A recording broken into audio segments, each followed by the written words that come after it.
Welcome to the Learning Pines YouTube. We hope this video helps. You already have the project open. Now open the integrated terminal with Control+ or the View menu. Once visible, pick the shell you prefer from the drop-down so commands behave as expected. Make sure your workspace folder is active. The terminal's working directory follows the folder opened in Explorer. If you need a new session, click the plus icon to spawn a new terminal. This gets you from 0 to a ready command line inside Vscode in seconds. With the terminal ready, run common commands like git status, npm install Python script, py or docker commands.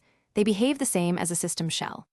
Once done, create additional terminals with the plus button, split panes for parallel work, and double-click a tab to rename it for clarity. Use the task runner or press Ctrl+Shift+B to run configured build tasks.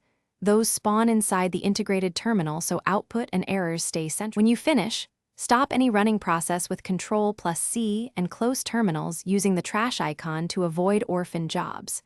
If you changed environment variables or installed new tools, restart the terminal so path updates take effect.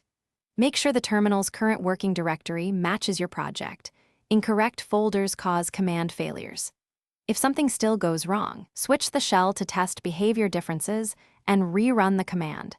This usually reveals configuration or path issues to fix quickly.